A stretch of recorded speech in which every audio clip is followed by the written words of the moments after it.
Wow. I am exhausted, guys. I have -6 penalty to strength and dex, and I'm still hitting like this. You are today's sacrifice. Can you imagine if I did not have penalty to strength and dex, which is pretty much everything I need to have? Ooh. Girl. It's okay, it's gonna be done soon. Just don't kill her. Don't kill her. Okay, he missed. Yay! GG easy. Let's just leave. Please, just leave. Cannot travel. Oh, Oh, okay. the waiting's never fun. I know, right? Back with these old, exhausted people.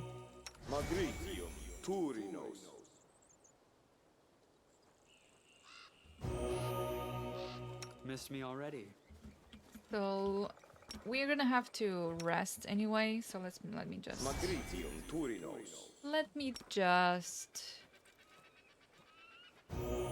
spend some things here.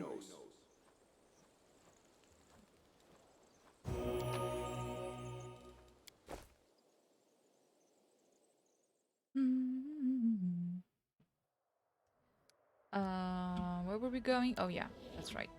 Yeah, I know we are tired. You don't have to tell me this.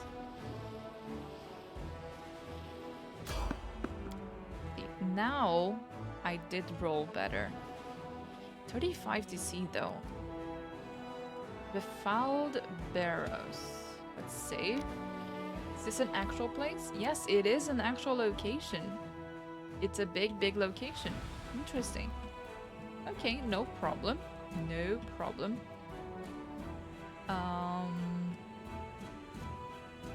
What else? Let's just rest. You know what? Can I go back here? Can I manage this place? Do I have a teleportation circle here? I do! Perfect. Perfect. Perfect. Okay, guys. So I'm not gonna rest. Instead, I'm gonna be teleporting to Dresden. Good. Alright, no problem at all. We're gonna be doing our talking things, so get ready for some talking, because we have a bunch of things to manage and I just don't want to lose any more time. Let's just do it. I'm leveling a bunch of things anyway. Okay.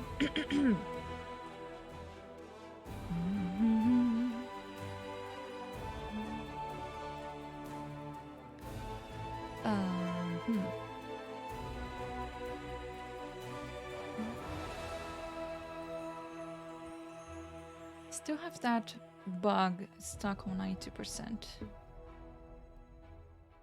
Like it only starts loading when it's on 92. Oh god, here we go. Oh god, here we go.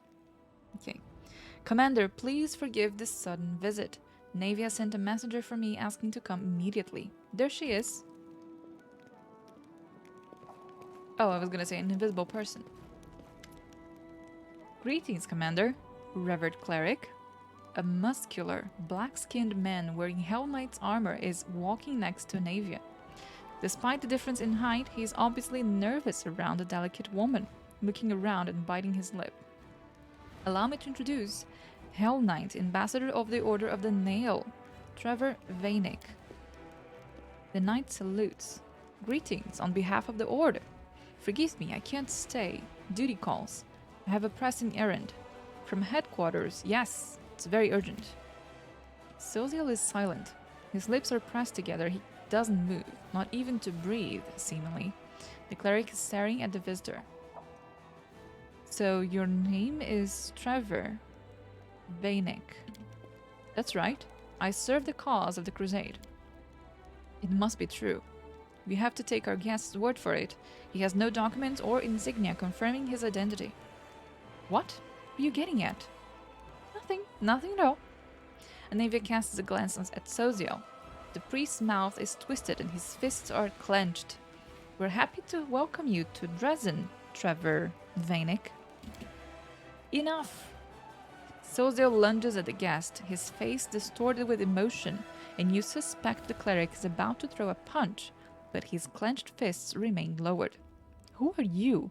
How dare you call yourself by that name, scoundrel? Who, me? I'm not a scoundrel. People are always bad-mouthing us. There's a saying, the credit won by a lie only lasts till the truth comes out. Trevor Vanek is a proud knight. I won't put up his slander. So you're an imposter? Me? No, that's not true, I swear. Sozio, is this your brother, Trevor? Of course not. But how does he know that name? And why is he wearing the black armor? And why do these words... The cleric's voice drops to a whisper and you don't hear the end of the phrase.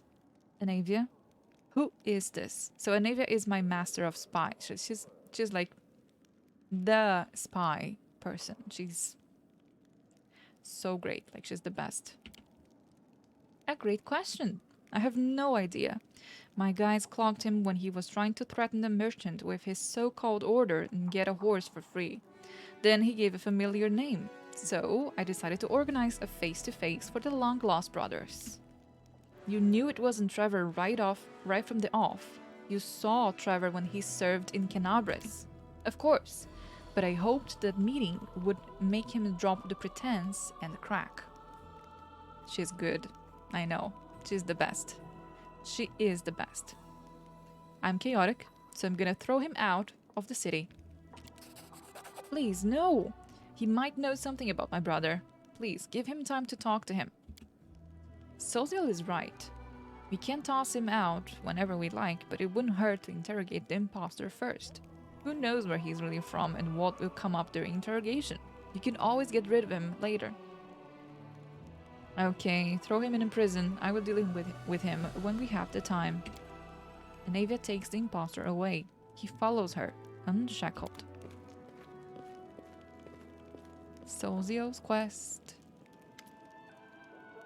Sozio watches them leave.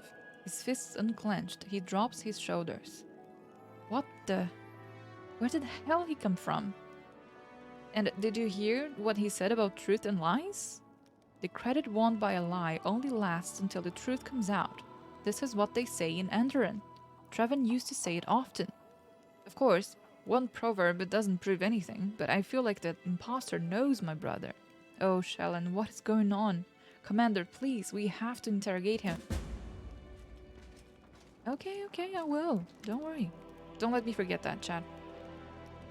Commander, we've managed to defeat Karamzadeth's host, but the remnants of his army have retreated to lick their wounds, and we must use this opportunity to go on the offensive.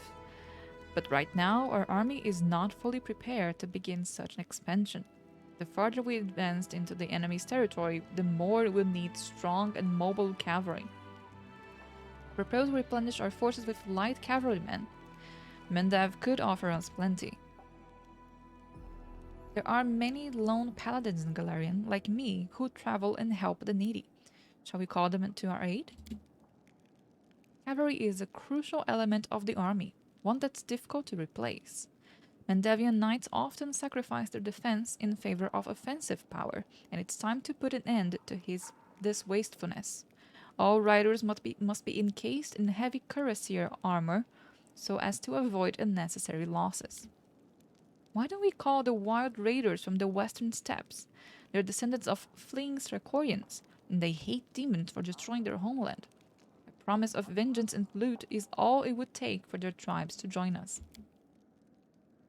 In my long and productive life, I've taken assignments involving knights, nomads, and other targets who enjoy prancing about on horses. And let me tell you, the hardest of those targets were hedge knights. They are true dogs of war who don't have a homeland. But what they do have is experience and a sharp blade. If you need cavalry, I say, they're your guys. Greybeard? What are you doing in my council? Greybeard puffs his pipe and after a short pause says with dignity, True, I'm not a soldier.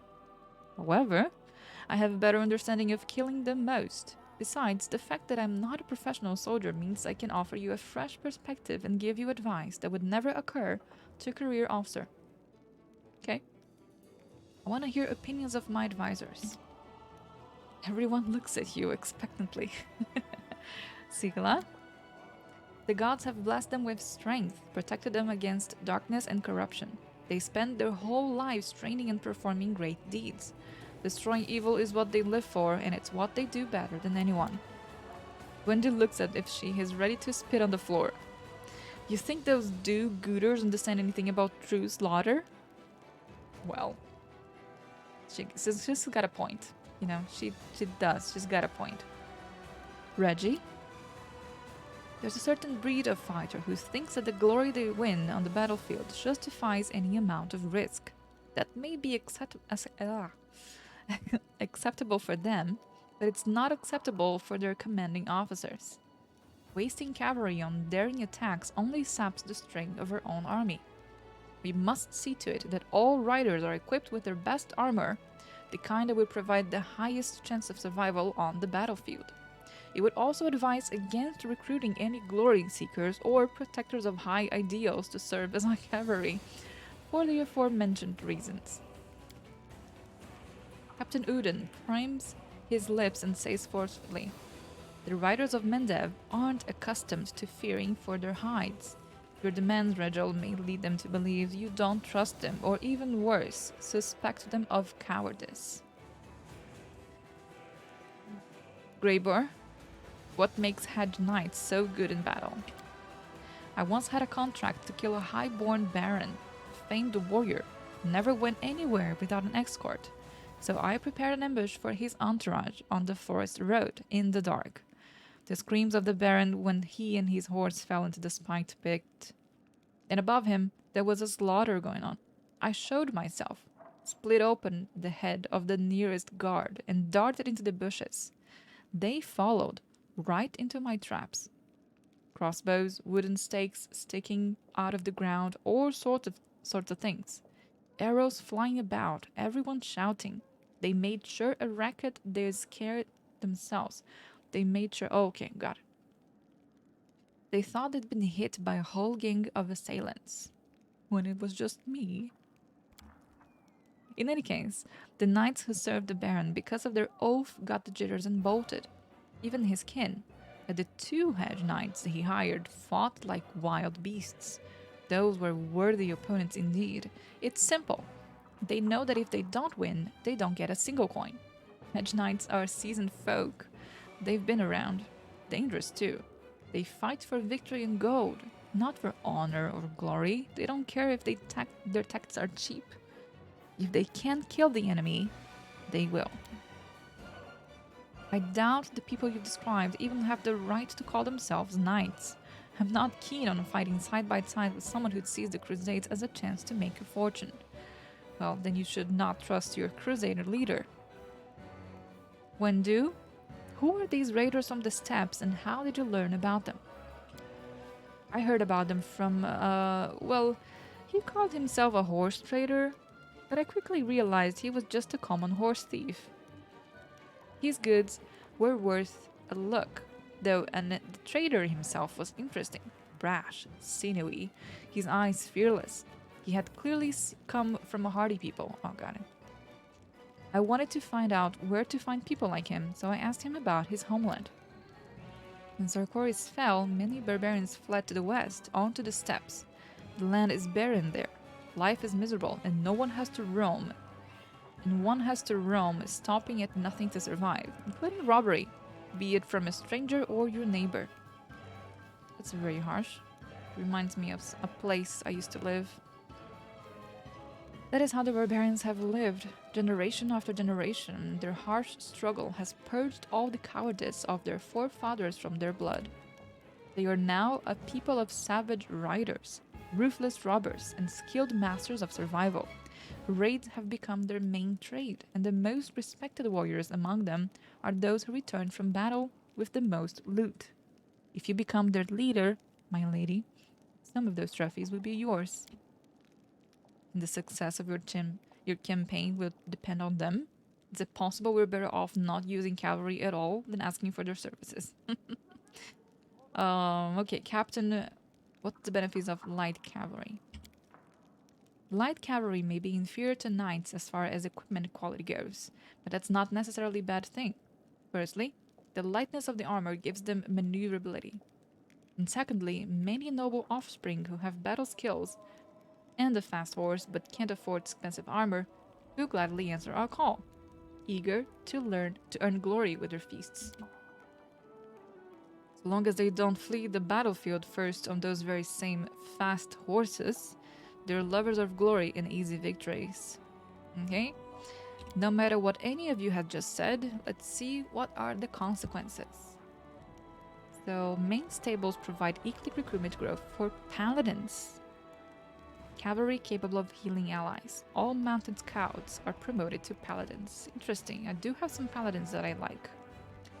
Main stables provide weekly recruitment of cuirassiers. I need to see their stats. So 4 to 11, 1d8 plus 3.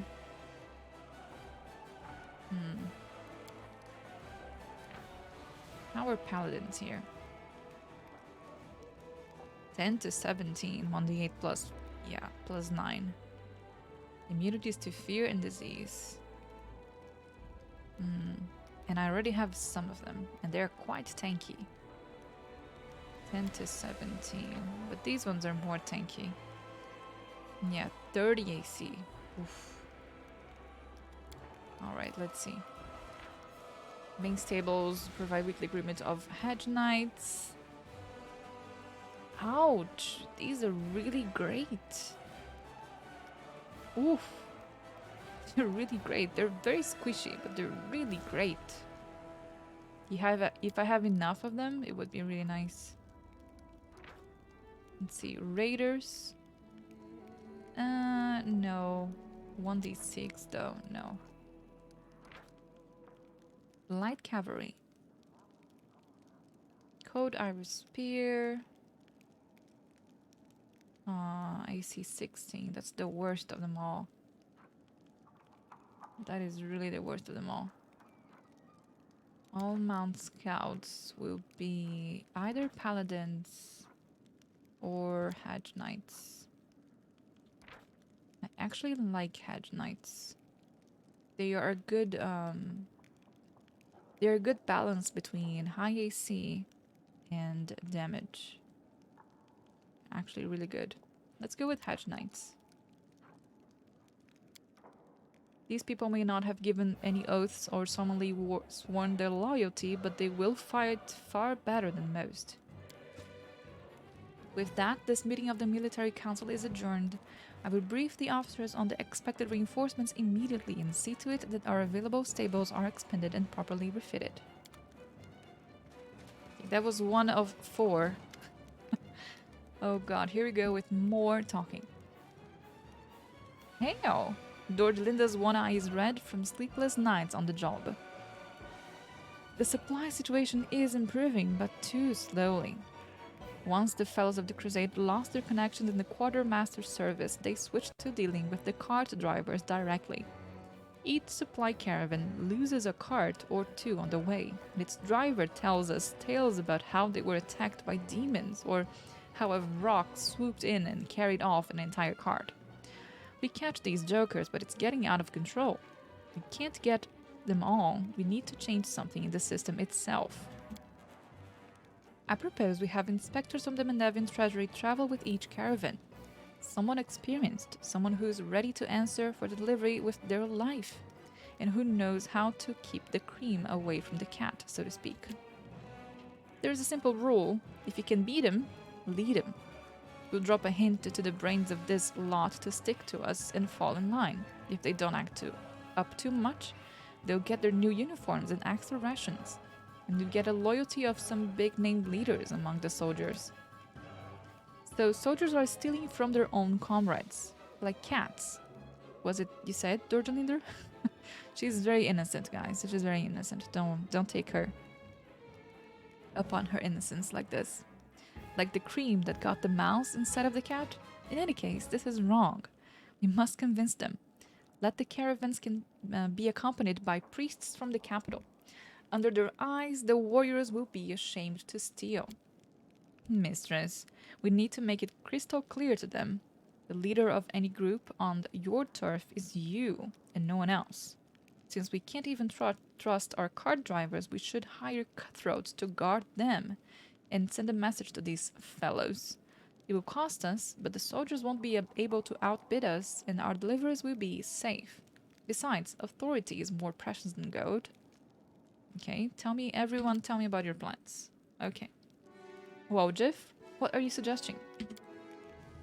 Get the sharpest and most ambitions on the take. The rest of the big shots will take the hint. You don't mind smart subordinates who can find a way to get what they want, as long as they don't cross us. And that's it, no more thefts. Why bother when we'll give in to them anyway? And the saps and the slouches will just have to settle for what they have. That's the saps way. Aru? I know it can sometimes be very difficult to do the right thing, the noble thing. Blah. Especially when no one is here to witness your worst deeds and judge you for them. Which is why we need to have priests. Oh my god, Aru. I don't even want to read this anymore. We need to have priests accompany your caravans from the capital. Who would have the heart to commit a crime when the servant of the gods is watching them? Oh god, Aru. You're so innocent. I'm sure there are no such scoundrels among our warriors. Wow, that's some solid advice right there. What if... I love how he's saying exactly what I would say to Aru if I was in the room. We should totally try stopping thieves and robbers by appealing to something they don't have, a conscience. Claps. Okay. Wendu, could you explain your idea? It's obvious these fellows have eyes and ears amongst the soldiers. They're not fools, they'll share the loot. We need to invite warriors from outside, those with no connections to ours. They will be loyal to whomever pays them, meaning us. They won't let the drivers get away with their dealings, and they will soon raise hell among the fellows and put an end to all this stealing. So we're going to force our soldiers to live by the same rules as the demons? If we do that, we will lose this war. Evil can't be defeated by imitating it. I know that better than most. No, you just did it wrong. Well, Dordelinda? There's no question that the cart drivers are in cahoots with the fellows. I imagine they get a cut of the stolen goods. So let's assign a gutsy treasury worker to each caravan. Someone to keep an eye on them and see that everything is delivered in full. And they could do some good here in Dresden too. We'll always need more people who know how to mount an expedition and organize troops to the march. They'll whip our logistics into shape. Okay, let's see the consequences of our choices. All generals gained a favoritism feat. Experience gained by general increased by, wow, 33%. Ooh! Aru gets me energy points, don't care about that. Wendu, cost of recruiting mercenary units. Okay, lower, that's nice. Army has plus 15 additional movement points. I could use that one. Yeah, I'm either with additional movement points, which would be great, or favoritism. Favoritism is just so strong, though. Yeah, let's get that. Slick. A little favoritism won't spoil the spirit of the crusade, will it? They're good guys, it's just that their methods are a bit unusual. But hey, this whole war is unusual. It will be done. I hope our caravans will be safe from now on, but I have a feeling this won't be the last time we'll have to convene the council to address a problem relating to the fellows. Let's save some adventures for later.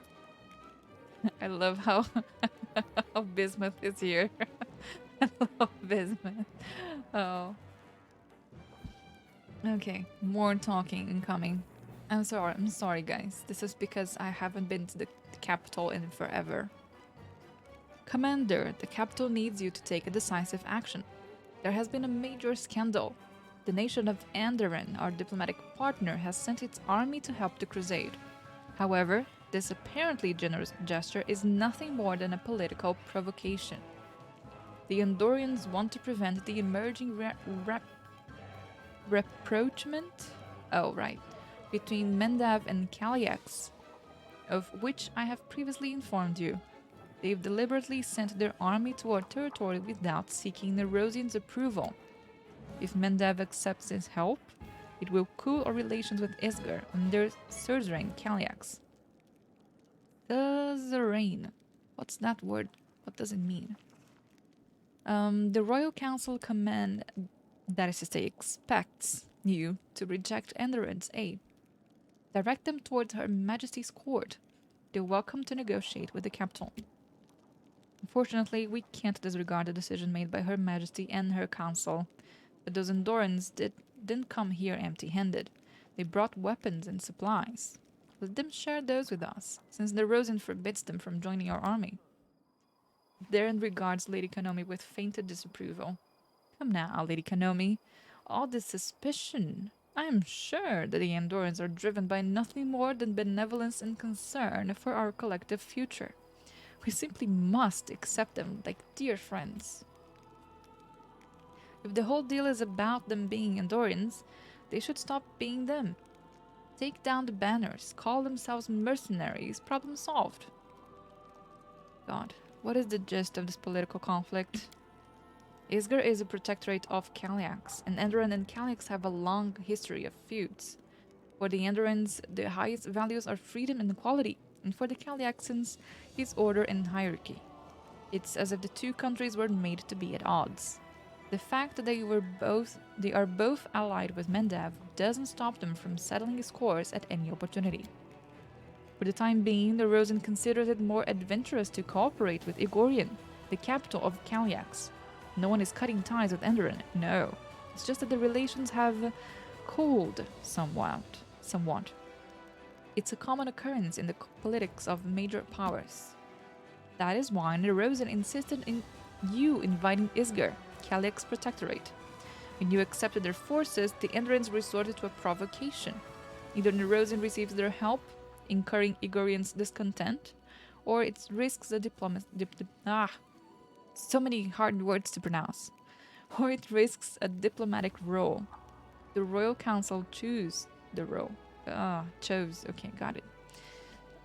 Let's see what the Council has to say. Hopefully the advice we're about to hear won't lead to an undesirable war. Hopefully.